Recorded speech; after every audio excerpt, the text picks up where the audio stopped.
امروز برگشتم با یک پرونده بسیار عجیب و غریب، اما قبلش خوبه چند تا نکته رو بهتون بگم. اولی که این پرونده در سال 2014 در کره جنوبی اتفاق افتاده. ظاهرا در کره جنوبی اجازه ندارن که حالا رسانه‌های رسمی اسامی اشخاص رو بگن یا عکسشون رو منتشر کنن. به خاطر همین هم ما اسم خیلی از شخصیت‌های داستان رو نمیدونیم و در بعضی قسمت‌ها برای اینکه داستان رو بتونیم راحت‌تر جلو ببریم یه سری اسامی فرضی می‌ذاریم، ولی من میگم که این اسامی فرضیه. بریم داستان عجیب امشب رو با هم شروع کنیم. کیمچی یکی از معروفترین خوراک‌های کره‌ای محسوب میشه و خب طرفداران بسیار زیادی داره و مردم به کره دوست دارن که در کنار غذای اصلیشون سرو بشه. یه جور ترشی محسوب میشه. سیر و پیاز بسیار زیادی داره، ماده اصلیش کلم چینی، ادویه‌های فراوانی داره. اینا همه رو با هم دیگه قاطی میکنن، توی ظرف دربسته قرار میدن و بعد از اون میذارن 2-3 روز توی دمای محیط باشه. وقتی که فرآیند تخمیر اتفاق افتاد میذارنش توی یخچال. ظرفی که برای درست کردن کیمچی کره‌ای ها استفاده میکنن یک ظرف مخصوصیه، یعنی مثل دبه‌های ترشی که ما مثلا میدونیم بیشتر برای ترشی استفاده میکنیم، کره‌ای ها هم دقیقاً همین استفاده دارن. یه ظرف مخصوصی دارن که زیاد ارتفاع نداشته باشه که بتونن راحت مواد داخل کیمچی رو هم بزنن. ولی خب سایزهای مختلفی داره، سایز کوچیک داره، بزرگ داره، متوسط داره. و الان در حال حاضر به خاطر اینکه خونه ها خیلی کوچیکه مردم از ظرفای کوچیک استفاده میکنن. مواد غذایی هم در دسترس، هر وقت که بخوان میتونن درست بکنن. ولی معمولا در گذشته یا حتی الان در کلیساها و مدارس، رستوران ها، جاهایی که میخوان کیمچی به مقدار زیاد درست کنن، ظرفای بزرگ استفاده میکنن. مثل این ظرفی که در تصویر میبینید که حالا 80 سانتی متر ارتفاع داره، قطرش هم 84 سانتی متره. حالا بیایم بریم به سال 2014، زمانی که توی اتاق کالبوچه کافی یکی از این سطل‌های بزرگ قرمز قرار داشت و البته قبلش همه وسایل اتاق رو خارج کرده بودن و اتاق رو با پلاستیک دولایه پوشونده بودن و میدونستن که این سطل قرمزی که داخل اتاق قرار داره کیمچی داخلش نیست، بلکه جسد آدم داخلشه. و بعد از اون زمانی که شما در سطل رو برمی داشتی با یک پتو مواجه می شدی. پتو رو که می زدی کنار، جسد متلاشی شده یک آدم رو می دی که البته مایه بسیار زیادی دورش قرار داشت و پزشکان حدس می‌زدن که شبیه تخمیر کیمچی هستش. یعنی جسد رو گذاشتن داخلش و در رو هم بستن و جسد کاملا تخمیر شده. پزشکان در حالی که لباس محافظ پوشیده بودن، کارآگاهانی بودن که ناظر بودن اونجا و همشون حالشون بد بود، به خاطر اینکه با وجود اینکه ماسک‌های مخصوص داشتن اما میتونستن بوی تند و تیز رو احساس بکنن. اون حالشون رو خیلی بد میکرد. به هر جهت با هر زحمتی که بود سطل رو اومدن چپه کردن که مایع داخل و جسد مرد بیاد بیرون. نمیخواستن اون مایع رو از دست بدن، به خاطر اینکه باید میفهمیدن چجوری مرد به قتل رسیده و اصلا چرا داخل سطل کیمچی قرار داره، چرا گذاشتنش اینجا، علت مرگش چیه. منتها زمانی که جسد متلاشی شده مرد خارج شد، پزشکان متوجه شدن که زیر جسد مرد یک کفپوش پلیمری قرار داره و زمانی که اون رو خارج کردن، اسکلت یک نفر دیگه هم از داخل سطل خارج شد و کارآگاهان اونجا فهمیدن که یه جسد نبوده داخل سطل کیمچی، بلکه 2 تا جسد بوده. الان باید میفهمیدن که جسد این آدم ها داخل این سطل کیمچی چی کار میکنه و اصلا چه کسی اونها رو داخل این سطل گذاشته. در حالی که کالبوچکافا رو داشتن روی اجساد کار میکردن تا هویت این اجساد رو شناسایی بکنن، کارآگاهان با یک روانشناس کودک تماس گرفتن که معمولا با دایره جنایی کار میکرد و بچه‌هایی که یه جورایی به یک جرم جنایتی ربط داشتن رو پیش این روانشناس کودک میفرستادن. این آقای روانشناس خیلی کارش سخت بود، به خاطر اینکه کار کردن با بچه‌ها میتونه خیلی سخت باشه. بچه‌ها سخت حرف میزنن، سخت اون احساسایی که دارن رو بیان میکنن و بیشتر وقتا این روانشناس کودک مجبور بود که ساعت‌ها بشینه اون بچه رو تماشا بکنه و از رفتارهایی که حالا داره یه سری یادداشت برداری بکنه. یکی از کارهایی که میکرد این بود که غذا میداد به بچه‌ها. بچه‌هایی که معمولا غذا رو قبول نمی‌کردن و نمی‌خوردن اینجوری بودن که خب به بزرگترها اعتماد نداشتن و یه جورایی تو زندگیشون به نظر میومد خیانت دیدن، یا بچه‌هایی بودن که بلافاصله همه چیز رو می‌خوردن و خب روانشناس حدس می‌زد که این بچه‌ها احتمالاً مدت طولانی غذا نداشتن یا کمتر بهشون غذا میرسه. اما این کیس جدیدی که کارآگاهان برای این روانشناس فرستاده بودن یه ذره عجیب و غریب بود، یه ذره متفاوت با کیس‌های قبلی ای بود. این بچه که حدوداً 10 سالش بود و پسر بود، کارآگاهان نمیدونستن اسمش چیه، روانشناس کودک هم نمیدونست اسمش چیه، اصلا هویت نداشت، اصلا اسمش هیچ جا ثبت نشده بود، اصلا توی بیمارستان به دنیا نیومده بود. شما در نظر بگیرید که این بچه در سال 2014 پیدا شده و این خیلی عجیب و غریبه. زمانی که این پسر 10 ساله پیش روانشناس اومد هیچ حرفی نمیزد، اصلا علاقه‌ای به صحبت کردن نداشت. به خاطر همین روانشناس اولین کاری که کرد یک همبرگر به این پسر داد و این پسر خیلی متمرکز این همبرگر رو قبول کرد و به 5 تیکه مساوی تقسیم کرد. نه با روانشناس حرف زد، نه به روانشناس نگاه کرد، انگار که داشت این کاری که انجام داد یک کار کاملا عادی بود، انگار همه بچهای دنیا این کار رو انجام میدن. و بعد از اینکه به 5 قسمت همبرگر رو تقسیم کرد، یک قسمتش رو خورد و 4 تیکه دیگر رو توی پلاستیک گذاشت و جمع کرد و روانشناس به این نتیجه رسید که این بچه احتمالاً مدت زمان بسیار طولانی تنها بوده. به خاطر همین یاد گرفته که زمانی که براش غذا میارن و غذا بهش میرسه غذاش رو تقسیم بکنه، جیره بندی بکنه که برای روزهایی که والدینش نیستن غذا داشته باشه. روانشناس حدس میزد که کسی که مراقب این بچه بوده احتمالاً هفته 1 بار برای این بچه غذا میآورده، شاید 2 هفته 1 بار. نمیتونستن تایم دقیقی بدن. زمانی که کارآگاهان یادداشت‌های روانشناس کودک رو خوندن زیاد تعجب نکردن، اصلا انتظارش رو داشتن، به خاطر اینکه نحوه پیدا کردن این کودک بسیار عجیب و غریب بود. بیاین برگردیم به چند روز قبل، زمانی که مردی که ما اسمش رو میذاریم آقای لی که یک مرد مسنه با شماره 112 تماس گرفت و عنوان کرد که یک پسر بچه‌ای که در ساختمونشون زندگی میکنه در طبقه دوم چند روزی که به صورت مداوم گریه میکنه. آقای لی در یک ساختمان 3 طبقه زندگی میکرد. در طبقه سوم، طبقه دوم آپارتمان بدبو بود و در طبقه پایین یک خانواده دیگه زندگی میکردن و البته همسایه ها اسم این آپارتمان رو گذاشته بودن بدبو به خاطر اینکه بوی خیلی بدی ازش میومد. وقتی به طور عمیق نفس میکشیدن در طبقه دوم نزدیک بود که حتی بالا بیارن، انقدر که بوی بدی میداد و همیشه مجبور بودن توی راهرو دماغشون رو بگیرن و سریع از ساختمون خارج بشن. به هیچ عنوان دوست نداشتن در طبقه دوم باشن.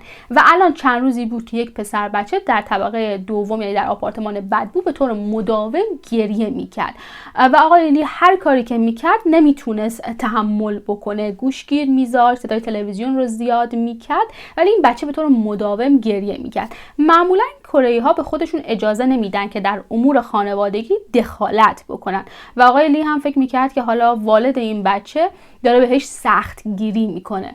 ولی چند روزی که گذشت و دید که نه این بچه ساکت نمیشه، تصمیم گرفت که بره در خونهشون بگه آپارتمانتون بوک میده، الان دیگه صدا هم اضافه شده، هر کاری که داری میکنی تمومش کن، دیگه بچه رو نزن که اینجوری گریه نکنه.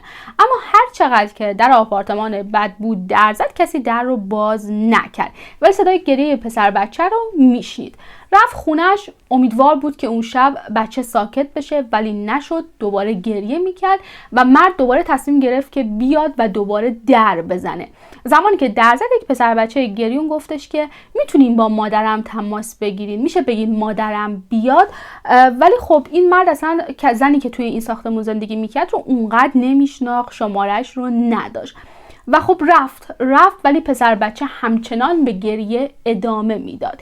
این آقای لی چند تا دیگه از همسایه ها رو جمع کرد، رفتن دم در آپارتمان بدبو و از زیر چشمی در خارج شدن که پسر بچه نتونه ببیندشون. در زدن و این بار پسر بچه دوباره دم در اومد و گریه میکرد. یکی از زنهایی که باهاشون اومده بود صداش رو صاف کرد و گفتش که عزیزم من مامانتم، میشه در رو باز بکنی، کلیدام رو فراموش کردم. و پسر بچه تلاش کرد که خب در رو باز بکنه، ولی به نظر میومد که در یه جوری قفل شده که اصلا باز نشه و دوباره به گریهش ادامه داد. آقای لی اون روز تا ساعت 9 شب صبر کرد، اما گریه پسر بچه متوقف نشد.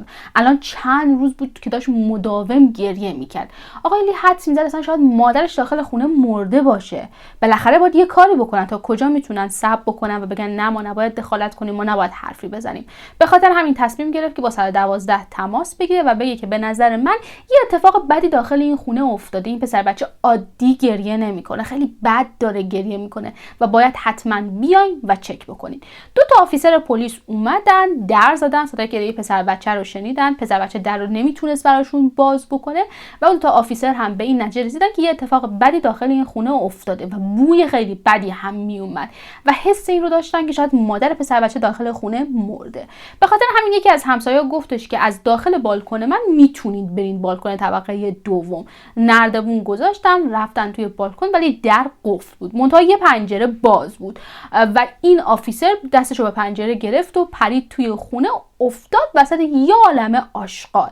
زمانی که سرش رو بلند کرد متوجه شد که روی یه عالمه مگس و کرم و لار و اینا افتاده و بعد تا چشم کار میکرد کیسه های پلاستیکی آشغال بود. این آفیسر پلیس هر جای خونه رو که نگاه میکرد یه آشغالی افتاده بود، یه وسیله قدیمی زنگ زده افتاده بود، هر چیزی رو میتونستی داخل این خونه پیدا بکنی، سبدای قدیمی، مایکروویو های عجیب و غریب و قدیمی. با همه اینها صدای گریه پسر بچه همچنان می اومد و قطع نشده بود و بدتر از اون به خاطر این که شنیده بود یه نفر دم در خونهشون محکم در میزنه، آفیسرها سعی داشتن در رو بشکنن و بعد از اون یه نفر هم وارد خونه شده بود، خیلی شدیدتر داشت گریه میکرد و یه جوری به نظر میومد که رو به مرگه. با وجود اینکه عقل حکم میکرد که آفیسر سریعا از اونجا خارج بشه به خاطر شرایط بهداشتی بسیار بدی که در اونجا وجود داشت، ولی آفیسر تصمیم گرفت که صدای پسر بچه رو دنبال بکنه، پسر بچه رو پیدا بکنه، به خاطر اینکه به نظر میومد پسر بچه در شرایط خوبی نیست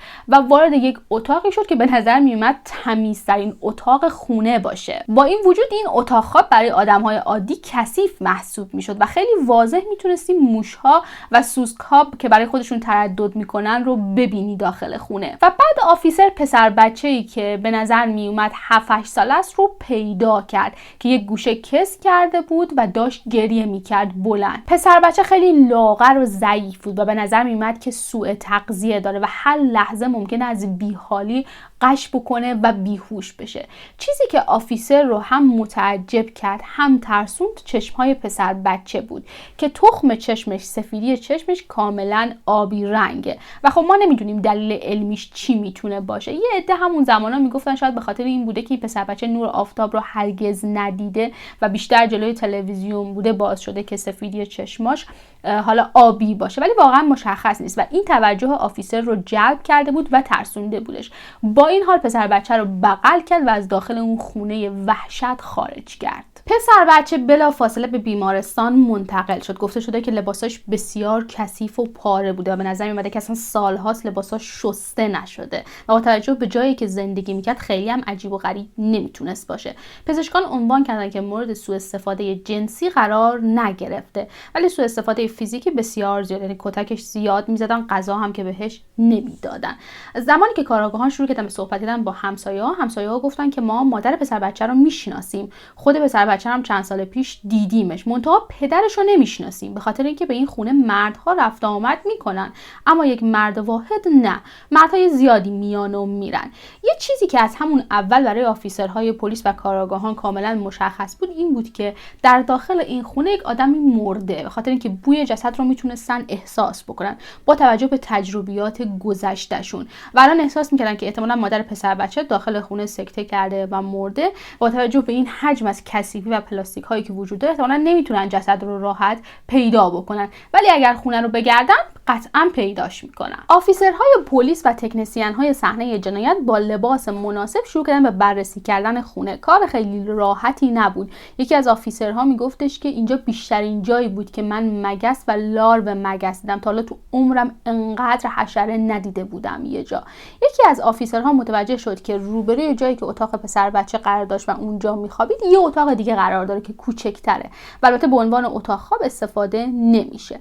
زمانی که درش رو باز کرد متوجه شد که یک سطل کیمچی بسیار بزرگ در وسط اتاق قرار داره. این سطل حدود 80 سانتی متر بود و یک بسته 9 کیلویی نمک هم روش قرار داشت. آفیسر این کیسه نمک رو برداشت و با کنجکاوی در این سطل کیمچی رو باز کرد و توقع داشت که حالا کیمچی داخلش باشه. منتها یه پتو بود. پتو رو که برداشت متوجه جسد نیمه متلاشی شده یک آدم شد و همونجا داخل همون سطل بالا آورد. متخصصین صحنه جنایت عنوان کردند که مایعی که داخل این سطل کیمچی قرار داره احتمالاً نتیجه مستقیم تجزیه جسد باشه. به خاطر همین هم مجبور شدن اون سطل کیمچی رو به عنوان مدرک صحنه جنایت مستقیما از اون خونه بیارنش بیرون که ببرن و بررسیش بکنن. بنابراین الان پلیس 2 تا هدف داشت. اول اینکه بفهمه مادر پسر بچه کجاست که ما متوجه میشیم اسمش لیسانگ، اسم واقعیش، و بعد از اون جسد یا اجساد داخل این سطل کیمچی کی هستن. در حین اینکه به دنبال لیسانگ بودن داشتن روی این سطل کیمچی هم کار میکردن و با شناسایی اجساد شروع کردن. کارآگاهان یه درصدی رو پیش خودشون گذاشته بودن که با توجه به اینکه لیسانگ با مردهای مختلفی در ارتباط بوده، یکی از این مردها حالا لیسانگ رو به قتل رسونده و داخل این سطل کیمچی کرده. ولی خودشون هم احساس میکردن که این سناریو نمیتونه حالا زیاد درست باشه. ولی خب بعد از اینکه اون سطل رو خالی کردن و متوجه شدن که دو تا جسد در داخل این سطل قرار داره و 2 تا جسد ها متعلق به مرده، کلا این سناریو رو گذاشتن کنار و الان مطمئن بودن که لیسانگ کسیه که احتمالاً 2 تا مرد رو به قتل رسونده. کار برای متخصصین خیلی سخت بود. خودشون عنوان کردن که تا مدت‌ها تراپی می‌گرفتن، انقدر که چیزایی که تجربه کردن و دیدن بد بوده و خوشبختانه داخل اون سطل کیمچی هیچ گونه کیمچی وجود نداشت. یعنی که بحث آدم خوری وسط نبود که بگی حالا اومده اجساد رو درست کرده، تخمیرشون کرده که مصرف بکنه. نه، به نظر می اومده که لیسانگ فقط اجساد رو داخل این سطل کیمچی نگه می‌داره. حتی بیم این وجود داشت با توجه به اینکه یک بسته 9 کیلویی نمک روی درب این حالا سطل قرار داشت، شاید داخل این اجساد نمک می‌ریخته. ولی خب بررسی کردن و گفتن که هیچ گونه ماده اضافی به جز مایعی که مربوط به جسد هست داخل این سطل وجود نداشته. کار برای متخصصین بسیار سخت بود با توجه به اینکه الان 2 تا جسد داخل این سطل قرار داشت، باید مدارک رو از همدیگه تفکیک میکردن. چیزی که فهمیدن این بود که اجساد مرد بودن. یکی از اجساد خیلی قدیمی بود به طوری که کاملا فاسد شده بود و فقط اسکلتش مونده بود. یکی دیگه از اجساد کاملا تازه بود، نیمه متلاشی شده بود و معلوم بود که مدت زمان زیادی از مرگش نمیگذره. با توجه به اینکه جسد لیسانگ داخل سطل کیمچی نبود و این اجساد در داخل خونه لیسانگ پیدا شده بودن، الان مهمترین مظنونشون و مظنون اصلیشون خانم لیسانگ و باید میگشتن لیسانگ رو پیدا میکردن. همونطور که گفتم در کره جنوبی ظاهرا ممنوعه که اسم اشخاص رو بیاری، عکسشون رو بذاری در رسانه‌های دولتی و رسانه‌های اصلی. منتها کاری که پلیس انجام داد این بود که اومد عکس لیسانگ رو منتشر کرد با اسمش و البته نگفتن که ما مظنونیم این آدم 2 نفر رو به قتل رسونده و داخل سطل کیمچی نگه می‌داشته. نه، گفتن که ما به دنبال این خانم مهربون و ناز می‌گردیم، به خاطر پسرش به نظر میاد که مدتیه که ناپدید شده. و البته بعدها مشخص شد که این مادر ناز و مهربونی که پلیس به دنبالش میگشته در حقیقت همون قاتل سطل کیمچیه و اینجوری شد که ما به اسم و عکس لیسانگ دسترسی پیدا کردیم. زمانی که پلیس سوابق لیسانگ رو بررسی کرد متوجه شدن که خانم لیسانگ چیزی در حدود 20 ساله که ازدواج کرده و یک شوهری داره به اسم آقای پارک. ولی منتها هیچ کدوم از همسایه ها نگفته بودن که ما یک مرد واحد، یک شوهر رو در آپارتمان بدبو دیدیم. نه، میگفتن مردهای مختلفی رو دیدیم.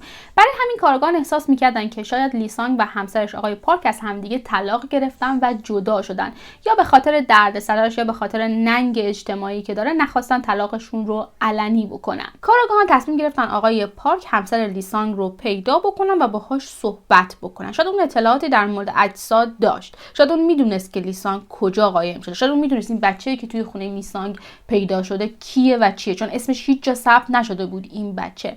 منتها زمانی که سوابق آقای پارک رو چک کردن متوجه شدن که آقای پارک یک شهروند واقعیه، یعنی اینکه کارت اعتباری داره، بیمه نامه داره، مالیاتش رو 10 ساله که پرداخت نکرده، سیم کارت فعال به اسم خودش داره، ولی منتها 10 ساله که از هیچ خدمات دولتی استفاده نکرده.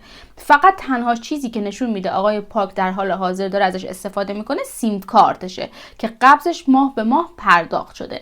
زمانی که سوابق تلفن رو بررسی کردن متوجه شدن که شماره هایی که تماس گرفته شده، شماره هایی که پیامک فرستاده شده، هیچ کدوم از اقوام آقای پارک نیستن، بلکه همشون به لیسانگ مربوطه. یعنی به نظر میاد که این سیم کارت رو لیسانگ داره استفاده میکنه، نه آقای پارک. به معنای واقعی آقای پارک 10 سال بود که ناپدید شده بود و کسی نمیدونست که آقای پارک کجاست. بنابراین کاراگاهان الان نمیدونستن که لیسانگ کجاست، نمیدونستن که آقای پارک کجاست و از اونجایی که در داخل سطل کیمچی 2 تا جسد مرد پیدا شده بود، کاراگاهان حدس می‌زدن شاید یکی از این اجساد متعلق به آقای پارک باشه. ولی خب بررسی بیشتری احتیاج بود. کاراگاهان متوجه شدن که لیسانگ و آقای پارک یک پسر مشترک دارن که این پسر مشترک داره زندگیش رو میکنه، یعنی خونه خودش رو داره، بیمه‌اش رو پرداخت میکنه، کارت اعتباری داره. برای همین تصمیم گرفتن که حالا که اینو تونستن پیدا بکنن برن باهاش صحبت بکنن. و البته ما اسمش رو نمیدونیم به خاطر قوانین کره و اسمش رو میذاریم جیمز برای اینکه بتونیم داستان رو جلو ببریم. زمانی که کاراگاهان رفتن در خونه جیمز و در زدن، جیمز تعجب کرد به خاطر اینکه تا جایی که یادش میومد هیچ کار خلاف قانونی انجام نداده بود. منتها کاراگاهان بهش گفتن که ما اومدیم که راجع به پدر و مادرت صحبت بکنیم و میتونی به سوالامون جواب بدی و خب جیمز هم قبول کرد و به کاراگاهان گفتش که پدر و مادر من زندگی بی دردسری داشتن. این زندگی نبود که همیشه توش دعوا باشه، ولی ناراحتی هایی وجود داشت، اون هم به خاطر اینکه پدرم وضع مالیش خوب نبود. ولی یک اتفاق هولناک در خونه ما افتاد. اون هم این بود که من یک برادر کوچکتر از خودم داشتم و از اونجایی که وضع مالی ما خوب نبود، برادرم مجبور بود که پیاده به مدرسه بره و برگرده و یک بار که منتظر بود از خیابون رد بشه، یک کامیون بزرگ شن داشت رد میشد، شن زیادی بار داشت و خیلی هم تون رانندگی میکرد. این ماشین چپ کرد و البته ماشین روی برادرم چپ نکرد، بلکه اون شنها ریخت روی برادرم و برادرم زیر شنها خفه شد و این باعث شد که مادرم خیلی حالش بد بشه. جیمز گفت البته مادرم پدرم رو مقصر میدونست و میگفتش که تو اگر پول کافی داشتی، تو اگر به خاطر والدینت نیومده بودی به این شهر، ما الان پسرمون رو داشتیم و پسرمون زنده بود. و اینجوری شد که زندگی ما به معنای واقعی از هم پاشید و البته به خاطر ننگ اجتماعی که وجود داره پدر و مادرم از همدیگه جدا نشدن، ولی پدرم شروع کرد به خیانت کردن به مادرم، با زنهای مختلفی رابطه داشت و مادرم هم شروع کرد به جمع کردن وسایل مختلف. یعنی اگر یک خوراکی ما از بیرون می‌خریدیم، مادر من پاکتش رو، کارتونش رو دور نمی‌انداخت، همه چیز رو جمع می‌کرد و توی خونه انبار می‌کرد و این اوضاع ادامه داشت برای چند سال و پدر مادرم حسابی از همدیگه دور شده بودن. و بعد از یک روز که من از مدرسه اومدم، پدرم دیگه نیومد خونه و از اون روز 10 سال میگذره و من نمیدونم پدرم کجاست. پدرم هرگز برای من کارت تبریکی نفرستاده، هرگز با من تماس نگرفته، ولی خب یه روزی تصمیم گرفت که ما رو برای همیشه ترک بکنه. و البته من روابط زیادی هم با مادرم ندارم، دیر به دیر مادرم رو میبینم مگر اینکه مناسبت خاصی باشه. کارگاهان از جیمز عذرخواهی کردن و بهش گفتن که ما خیلی معذرت میخوایم که این خاطرات رو برای تو یادآوری کردیم، ولی خب صحبت کردن با جیمز هم نتونست اونا رو به آقای پارک یا خانم لیسانگ برسونه. زمانی که کارگاهان رفتن، جیمز کمی ترسیده بود. اون میدونست که پدرش توی دردسر نیافتاده، اونی که توی دردسر افتاده مادرشه. جیمز دقیقاً میدونست پدرش کجاست. پدرش ته سطل کیمچی بود. در حقیقت جیمز به مادرش کمک کرده بود که پدرش رو ته سطل کیمچی بذارن. تقریباً 10 سال پیش، زمانی که حالا برادرش فوت کرده بود یا چند سالی گذشته بود، جیمز توی خونه اصلا حرف نمیزد با والدینش هم باهاش حرف نمیزدن. هر کسی کار خودش رو انجام میداد و همیشه هم جیمز بعد از اینکه از مدرسه میومد، میرفت یه غذایی میخورد و بعد میرفت توی اتاقش و توی اتاقش میموند.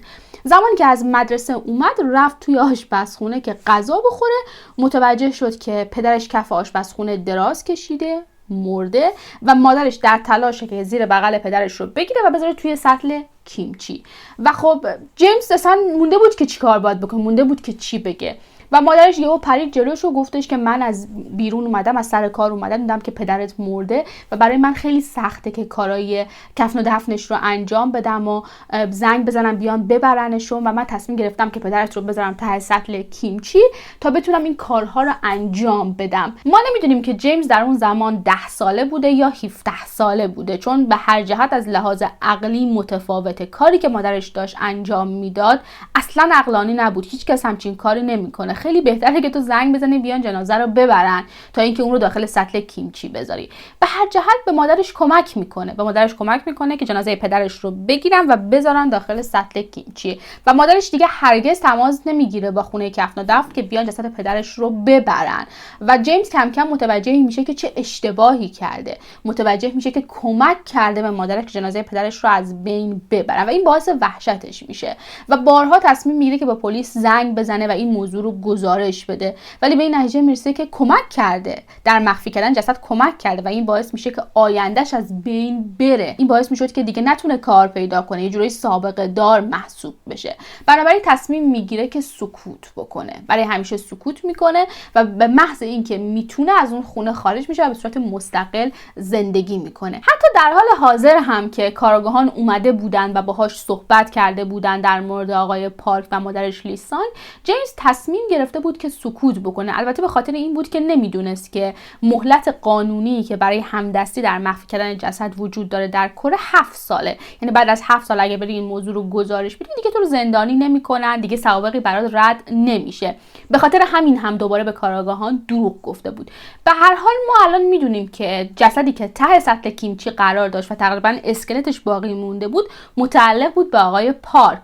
اما جسد دوم متعلق به کی بود؟ در صحبتی که کارآگاهان با جیمز داشتن به این نتیجه رسیدن که پسری که در خونه لیسانگ پیدا کردن پسر آقای پارک نمیتونه باشه، به خاطر که آقای پارک تقریبا 10 سال ناپدید شده و پسری که پیدا شده تقریبا 10 سالشه، ولی منتها بارداری هم 1 سالی طول میکشه و از اون گذشته جیمز گفته بود که مادرش باردار نبوده و ما میدونیم که در این زمان آقای پارک ته سطل کیمچی بوده و کارآگاهان این رو نمیدونستن. زمانی که کارآگاهان با همسایه‌ها صحبت کردن، همسایه‌ها گفتن که زمانی که لیسانگ به اینجا نقل مکان کرد، به این خونه نقل مکان کرد، با یک مرد خارجی زیاد رفت آمد داشت. ما فکر می‌کنیم یک مرد بنگلادشی بود که موهای فرفری داشت، چشم‌های بسیار بزرگی داشت، پوستش تیره بود و بعد از اون لیسانگ باردار شد و بچه رو به دنیا آورد و این مرد تقریبا 2 سال در خونه لیسانگ زندگی می‌کرد و ما می‌دیدیم که این پسر بچه رو بغل می‌کنه، بیرون میاره و یکی از همسایه‌ها به طور اتفاقی ازش پرسیده بود که شما پدر این پسرین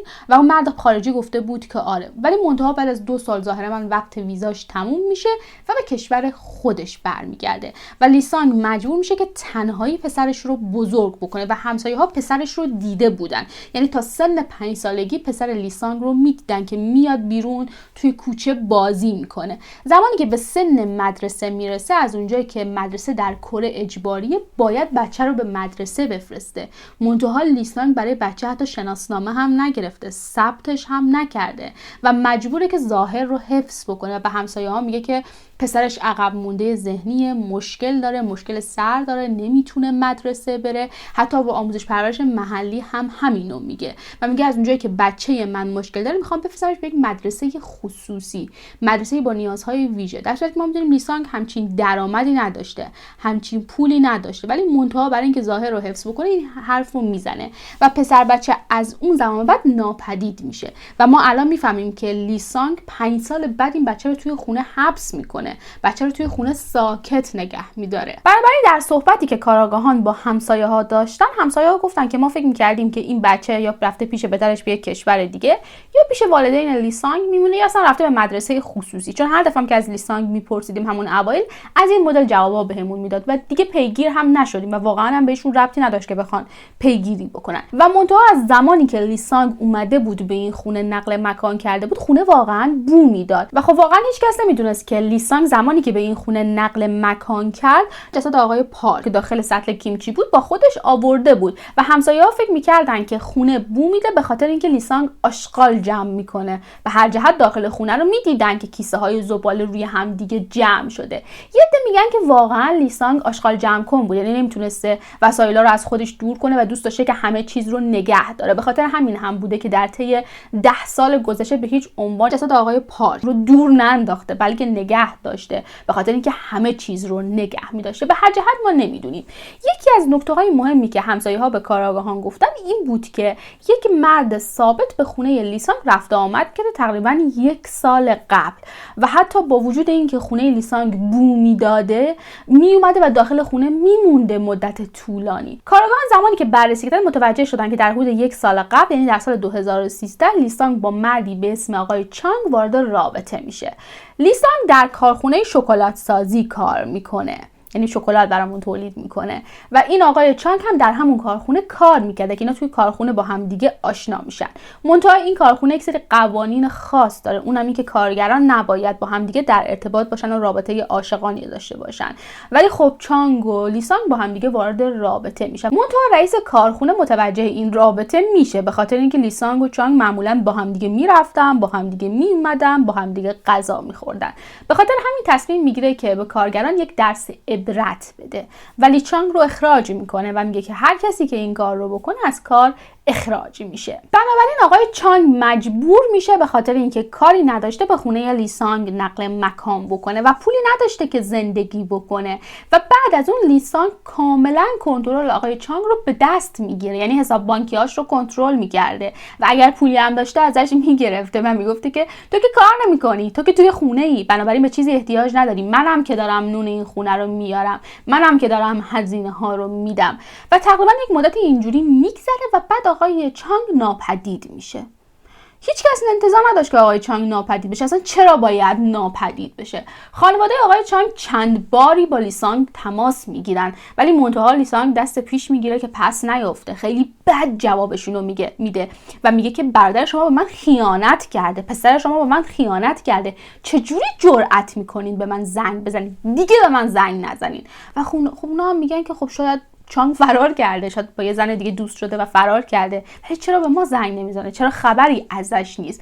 و اینجوری بود که کارآگاهان به این نتیجه رسیدن که احتمالاً جسد دومی که در داخل سطل کیمچی پیدا شده جسد آقای چانگه. ولی خب باید میفهمیدن، باید 100% مطمئن میشدن. کارآگاهان فهمیدن که لیسانگ تنها دوست پسر ثابتش همین آقای چانگ بوده و بعد از اون دیگه با مردهای زیادی در ارتباط نبوده، ولی بیشتر در حقیقت در داخل خونه نبوده، بیرون از خونه میمونده و بعد هفته 1 بار 2 هفته 1 بار میومده و این برای همسایه ها عجیب بود، به خاطر اینکه چرا داری هزینه های این خونه رو پرداخت میکنی در حالی که خودت در خونه حضور نداری. با این حال روز بعد از اینکه اجساد پیدا شد، کارآگاهان به محل کار لیسانگ رفتن و میخواستن لیسانگ رو پیدا بکنن و زمانی که رسیدن اونجا، منشی اون کارخونه گفتش که لیسانگ همین الان مرخصی گرفت و رفت، تقریبا 1 ساعت پیش رفت، اگه زودتر اومده بودین میتونستیم پیداش کنیم. و این برای کارآگاهان عجیب بود، لیسانگ کجا رفته؟ و شروع کردن به دوربین‌های مداربسته رو چک کردن و دیدن این داره میاد نزدیک خونش و به محض اینکه ماشین‌های پلیس رو میبینه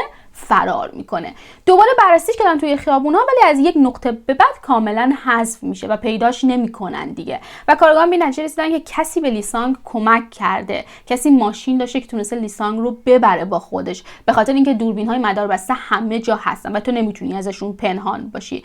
بنابراین کارآگاهان نمیدونستن که لیسانگ داره کجا میبونه یا کی داره بهش کمک میکنه، به خاطر اینکه در کره ظاهرا پول نقد اونقدر ازش مردم استفاده نمیکنن و بیشتر از کارت‌های اعتباری استفاده میکنن. و از روزی که این اتفاق افتاده بود، لیسانگ دیگه از کارت‌های اعتباریش استفاده نکرده بود، دیگه از سیم کارتش استفاده نکرده بود. کارآگاهان برای اینکه بفهمن کی به لیسانگ کمک میکنه اومدن شماره‌هاش رو دوباره بررسی کردن و متوجه شدن که شب‌ها با یک شماره خیلی تماس میگیره و مدت طولانی صحبت میکنه.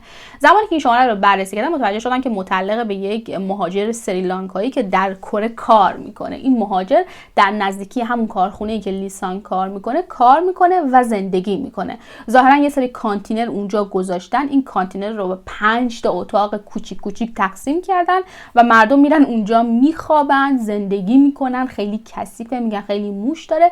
و بعد از اون ظاهرا لیسانگ هم با این آدم روزایی که نمیومده خونش توی همون کانتینر میمونده. به خاطر همین کارآگاهان تصمیم میگیرن که برن در کانتینر همین آقای سریلانکایی. زمانی که در میزنن، این مرد یه ذره کوچولو در رو باز میکنه و فقط صورتش مشخصه و میگه که من نمیدونم راجع به کی صحبت میکنین. عکس لیسانگ رو نشون میده، میگه من نمیشناسم، من کره‌ای نمیدونم، من خبر ندارم. و از اونجایی که حالا کارآگاهان پلیس مجوز ورود نداشتن، میگن باشه ما میریم مجوز میگیریم و بعد میایم. 2 روز بعد که برمیگردن این بار رفتار این مرد سریلانکایی کمی عجیبه. سری قبل در رو یه ذره باز کرده بود، این بار در کامل باز میکنه و دوباره همون حرفا رو تکرار میکنه، ولی منتها برمیگرده و به عقب نگاه میکنه، به یه کمدی خیره میشه و میگه که من نمیدونم راجع به چی صحبت میکنید، نه نمیتونید بیاید تو، نه من کره‌ای نمیدونم، من نمیشناسم این زنو.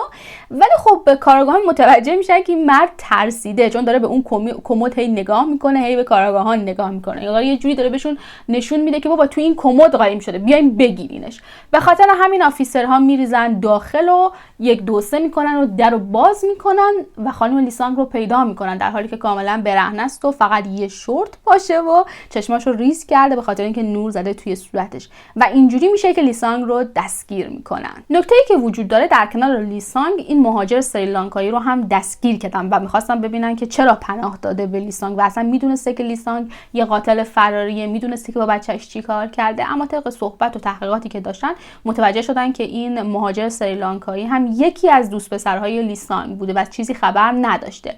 لیسانگ بهش گفته بوده که دوست پسر سابقم که خیلی عاشقمه و پلیس دنبالمه و میخواد منو دستگیر بکنه. و حالا این که این چجوری فهمیده این همون قاتل کیمچیه و 2 تا جسد داخل خونش پیدا کردن خدا میدونه، ولی طبق گفته خودش میترسیده که قربانی بعدی اون باشه و بره داخل سطل کیمچی. برای همین تصمیم میگیره که لیسانگ رو لو بده. کارآگاهان لیسانگ رو برای بازجویی بردن. اینکه لیسانگ حرف بزنه زیاد کار سختی نبود، خیلی حرف میزد، ولی منتها اینکه حقیقت رو بفهمن کار خیلی سختی بودی که بتونن حقیقت رو از زیر زبونش بکشن. لیسانگ پشت سر هم صحبت میکرد و میگفتش که من اصلا فرار نکردم، من پیش دوست پسرم بودم که استراحت بکنم، مثلا نمیدونم شما دنبال چی هستین. بعد یه لحظه میگفت آره من کشتم، من معذرت میخوام، من اعتراف میکنم به همه چیز، من 2 نفر رو کشتم. بعد یه دقیقه بعد میگفتش که نه من کاری نکردم، من آدم نکشتم، شما در مورد چی دارین صحبت میکنین، چرا منو آوردین اینجا؟ و بعد مرتب با حسای مختلف میگفت ببخشید، مثلا یه بار با عصبانیت ببخشید، هی صداش میآورد پایین، هی میبرد بالا. روانشناسان معتقدن که لیسانگ احتمالاً به خاطر بیماری‌های روانی که داشته نمیتونسته احساسات واقعی آدم‌ها رو درک بکنه، به خاطر همین داشته این کلمه رو تکرار میکرده که بدونه اون لحن درست چیه، اون چیزی که میتونه تأثیر بذاره چیه. و در آخر حرفش یه چیزی بود که من اشتباه کردم، پسرم رو توی خونه تنها گذاشتم، فکر کردم پسرم مرده، به خاطر همین پلیسا اومدن و ترسیدم، به خاطر همین فرار کردم. و بعد کارآگاهان بهش گفتن که پدرش کیه، چند سالشه و لیسانگ گفته که پدرش که خارجی، سنش هم یادم نمیاد، یعنی نمیدونست پسرش چند سالشه دقیقاً. و بعد از اون بهش گفتن که ببین خانم محترم، ما تو رو برای پسرت نیاوردیم، هرچند به اون موضوع هم باید رسیدگی بشه، ما تو رو برای 2 تا جسدی که داخل خونت پیدا شده آوردیم. و لیسانگ گفتش که من یه روز صبح از خواب بیدار شدم 10 سال پیش و دیدم که شوهرم مرده، ما زندگی خیلی خوبی داشتیم، ولی خب از وقتی که پسرم مرده بود خیلی افسرده بودم، خیلی حالم بد بود و برام دردسر بود که بخوام به خونه تشییع جنازه زنگ بزنم، بخوام به دکتر زنگ بزنم، برای همین تصمیم گرفتم بذارمش توی سطل کیمچی. و واقعا مشخص نیست که لیسانگ اون سطل کیمچی رو یعنی خریده بوده، آماده بوده داخل خونه یا نه، بعد از اینکه میبینه شوهرش داخل خونه مرده میره و شوهرش رو میاره. و البته بعدن این حرف رو عوض میکنه و در دادگاه و میگه که من انقدر شوهرم رو دوست داشتم نمیخواستم به خاک بسپارمش، نمیخواستم ازم دور بشه، به خاطر همین توی سطل گذاشتمش و توی خونه نگهش داشتم. بهش گفتن که اون دومی کی بوده و لیسانگ گفتش که نمیشناسمش، یه خارجی بوده، توی خیابون پیداش کردم، آوردمش خونه، باهاش رابطه برقرار کردم و بعد کشتمش. و بعد یه خارجی دیگه رو استخدام کردم، $100 بهش دادم، اون بهم کمک کرد که جسدش رو بندازم داخل این سطل کیمچی و قول داد که برای همیشه ساکت باشه. بنابراین لیسانگ ادعا کرده بود که شوهرش که به مرگ طبیعی مرده و فرد دوم هم خارجی بوده. و چرا قتل رو به عهده گرفت؟ به خاطر اینکه دور گردن جسد یه دونه چیزی پیچیده شده بود، یعنی مشخص بود که از گردن خفه شده. و بعد از اون زمانی که شما بگی خارجی، حالا در کره یا هر جای دیگه، به خاطر نجات پرستی که وجود داره، معمولا پلیس ملایم‌تر رفتار میکنه، کمتر حالا بهشون زندان میده یا مجازاتشون میکنه. به خاطر همین لیسانگ در کنار اون روان پریشی که داشت گفته بود که این خارجی بوده و من کشتمش و از عمد کشتمش. ولی خب کارآگاهان میفهمیدن که این موضوع دروغه، به خاطر اینکه آقای چانگ هم مثل آقای پارک ناپدید شده بود و احتمالاً جسد دوم متعلق بود به آقای چانگ، ولی باید بررسی میکردن و مطمئن میشدن. در کنار اینکه حالا کارآگاهان به دنبال لی سانگ بودن و بعد بازجوییش کردن، پزشکان هم مشغول کار روی اجساد بودن. فرایند این که تعیین هویت کنن خیلی زمانبر و خیلی پیچیده بود. تست دی ان ای گرفتن، ولی خب تست دی ان ای زمان میبرد تا بهشون اطلاعات کافی رو میداد و خب میخواستن زودتر به یک نتیجه برسن. جسد رویی که کمتر پوسیده بود اومدن ازش اثر انگشت گرفتن، یعنی بافتاش یه جوری بود که بشه اثر انگشت گرفت و مشخص شد که این آقای چانگه و لی سانگ داره دروغ میگه که یه خارجی بوده. نه، اون آقای چانگ رو به قتل رسونده و بهش گفتن این که به قتل رسوندی آقای چانگ بوده، کس دیگه ای نبوده، خارجی نبوده. ولی سانگ پذیرفت، گفتش که من بعد از اینکه میرفتم سر کار و چانگ خونه بود خیلی مشروب میخورد، خیلی عصبانی بود، خیلی داد و بیداد میکرد و من خیلی ناراحت بودم، به خاطر همین بهش قرص خواب دادم. در حقیقت قرصایی که لی سانگ داده بود قرصای ضد افسردگی خودش بود و البته لی سانگ حالا یا میدونست یا نمیدونست این قرص ها زمانی که با الکل قاطی بشن باعث میشه که دستگاه تنفسی مشکل پیدا بکنه و معمولا این هشدار رو به بیماران میدن که این قرص ها رو با الکل مصرف نکنید. به هر جهت لی سانگ گفتش که من این قرص ها رو بهش دادم و بعد از اینکه این قرص ها رو خورد من خفش کردم و بردم انداختمش توی اون سطل کیمچی و همچنین قرار شد که از اون جسد پایینی هم اثر انگشت بگیرن، به خاطر اینکه با وجود اینکه جسد کاملا تجزیه شده بود و از بین رفته بود، یه دست ظاهرا بالا از دستاش بالا مونده بود و چند تا انگشت تجزیه نشده بود. ولی خب 10 سال بود داشت میگذشت، اگه آقای پارک بود 10 سال بود داشت از مرگش میگذشت. یه فرآیند خیلی پیچیده و تا حدودی میتونم بگم چندشاوری رو طی کردن. نمیدونم این بافت رو تمیز کردن، مایه هایی که بود رو پاک کردن، باز توش رو باد کردن که پوست از هم باز بشه و بعد اثر انگشت گرفتن. بالاخره بعد از اینکه این فرآیند رو طی کردن و اثر انگشت گرفتن مشخص شد که بله این جسد 100% متعلق به آقای پارکه. ولی خب متاسفانه علت مرگ آقای پارک مشخص نبود و لی سانگ هم نپذیرفت که آقای پارک رو کشته و البته اون مایعی که حالا بدنها تو شناور بود که متعلق بود به بدن خودشون به خاطر اینکه فرآیند تجزیه اتفاق افتاده بود رو مورد بررسی قرار دادن. تنها چیزی که تونستن پیدا بکنن همون داروهای خواب‌آور بود، همون داروهای ضد افسردگی که لی سانگ استفاده میکرد و ادعا کرده بود که باهاش آقای چانگ رو حالا بیهوش کرده و بعد خفش کرده و خب متخصصین نتونستن بفهمن که آیا این اتفاق برای آقای پارک هم افتاده یا نه. ولی خب لی سانگ میگفتش که نه، همسرم به مرگ طبیعی مرده و من انقدر دوستش داشتم، انقدر عاشقش بودم، تصمیم گرفتم توی دبه کیمچی قرارش بدم و ازش نگهداری کنم تا مرگ ما رو از هم جدا کنه. در 14 آگوست سال 2014 دادگاه بر علیه لی سانگ آغاز شد و خب این پرونده در کره خیلی سر و صدا کرد. اصلا برای مردم عجیب بود. کسانی که در دادگاه حضور پیدا می‌کردن میگفتن این شبیه یک مادر معمولی کره‌ای، حتی کوچکتر و ریزه‌میزتر. چجوری این آدم میتونه دو تا مرد رو به قتل برسونه؟ اصلا چجوری میتونه دو تا مرد رو بلند کنه و بندازه توی سطل کیمچی؟ حالا اولی رو پسرش کمک کرده، دومی رو که خودش این کار رو انجام داده و حتی تا اونجا پیش رفت که گفتن که ما باید ببریم و بازسازی صحنه جنایت انجام بدیم که مطمئن باشیم که لی سانگ خودش اجساد رو جابجا کرده و کسی بهش کمک نکرده و نقشی نداشته. لی سانگ در دادگاه همون حرفایی رو زد که به کارآگاهان گفته بود، اینکه نمیتونسته اجساد شوهرش رو ترک بکنه و دوست پسرش رو هم برای این کشته که خیلی بدرفتار بوده و البته وکیلش هم خیلی کمکش کرد، خیلی سیاست داشت.